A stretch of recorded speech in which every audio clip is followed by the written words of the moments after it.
అని కేసీఆర్ ఫెయిల్, బీఆర్ఎస్ను ముందుకు తీసుకెళ్లడంలో విఫలం అనే వార్త వస్తున్నాం.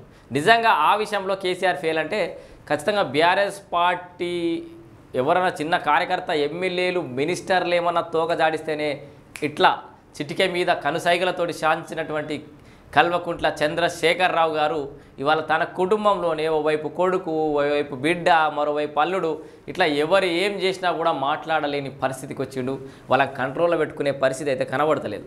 మరి వాళ్ళ కంట్రోల్లో పెట్టుకోవడంలో, వాళ్ళకి చివాట్లు పెట్టడంలో, వాళ్ళని దారికి తెచ్చుకోవడంలో, బీఆర్ఎస్ పార్టీని కాపాడుకోవడంలో కేసీఆర్ అయితే ఈ విషయంలో మాత్రం ఖచ్చితంగా ఫెయిల్ అని చెప్పుకోవచ్చు. ఇంటా బయట ఏం జరిగినా స్పందించని అధినేత అసెంబ్లీకి రారు, ప్రజల సమస్యలపై స్పందించరు. ఇక దీని గురించి నేను చాలాసార్లు చెప్పిన, అసెంబ్లీకి ఎందుకు వస్తలేడు, అసెంబ్లీ నియోజకవర్గంలో ఎందుకు తిరుగుతలేడు, ప్రజా సమస్యలపై ఎందుకు స్పందించడం అనేది అది మళ్ళీ వేరే అంశం. ఇప్పుడు కుటుంబ సమస్య ఉంది, దాని గురించి మాట్లాడదాం. కవిత ఎపిసోడ్కు ఫుల్ స్టాప్ పెట్టడంలోనూ మౌనమే.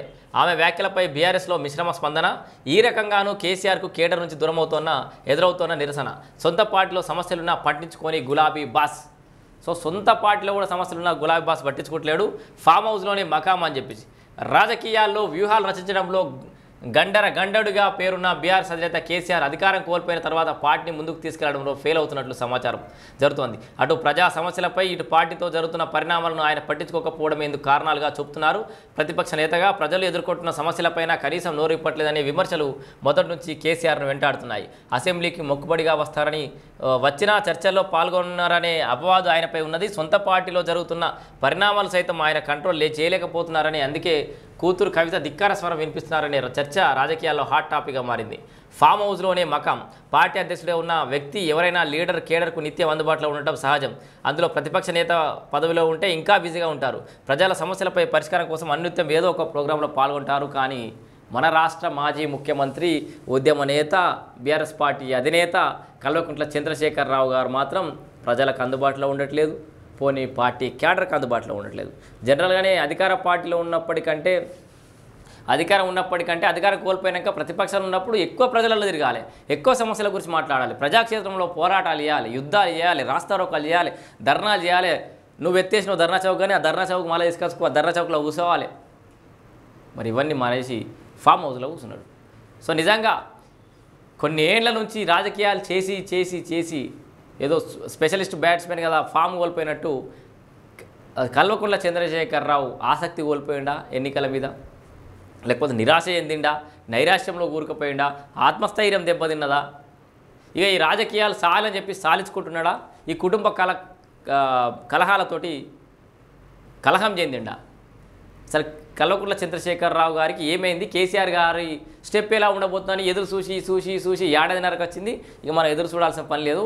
ఆ పులి బయటకు రాదని నేను ఎప్పుడో చెప్పినా అనుకున్నట్టుగానే బయటకు వచ్చే పరిస్థితి కనబడతలేదు. ఎందుకంటే సొంత కుటుంబంలో కలలు కానీ ఇటుక పేర్చి 25 ఏళ్ళు నిలబెట్టుకున్నటువంటి పార్టీ ఇచ్చుకపోతుంటే బయటకు రాని స్పందించని కేసీఆర్ ఇక ప్రజల కోసం వచ్చి మాట్లాడతాడని అనుకోవడం మాత్రం కళ్ళనే. ఇక మర్చిపోరు, తెలంగాణ సమాజమా కేసీఆర్ ఒక చరిత్ర మాత్రమే, ఇంకా భవిష్యత్తు లేదు. ఇక ఆయన చేసిన సేవలు గుర్తు చేసుకుంటూ అప్పుడప్పుడు స్మరించుకుందాం తప్పితే ఇంకా కేసీఆర్ ముందుకు వచ్చి మన కోసం కొట్లాడే పరిస్థితి లేదు. ఆ సిచ్యువేషన్ కనబడట్లేదు. ఇక పాత వీడియోలు, పాత రీల్స్ గవ్వే ట్రోల్ చేసుకోవడం తప్పితే కొత్తగా ఏం లేదు.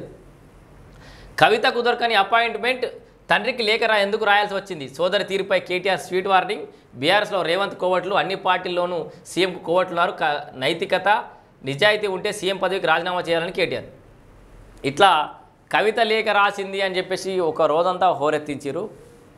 కవిత అమెరికా నుంచి వచ్చే లోపలనేది కవిత రాయలేదు, కవిత సంతకం ఇట్లుంటుంది, ఇది గిట్లుంటుంది, ఇది ఎవడో కావాలని చెప్తున్నాను ఫస్ట్ చేసి పూతర కొట్టే ప్రయత్నం చేశారు. ఆ తర్వాత కవిత వచ్చి ఇది నేనే రాసినాన్ని కన్ఫర్మ్ చేయడంతో కేటీఆర్ దీని మీద చర్చ జరగకుండా పక్కదారి పట్టించేందుకు రాష్ట్ర ముఖ్యమంత్రి రేవంత్ రెడ్డి మీద ఏదో ఇక తిట్ల ప్రసంగం అయితే అందుకున్నాడు.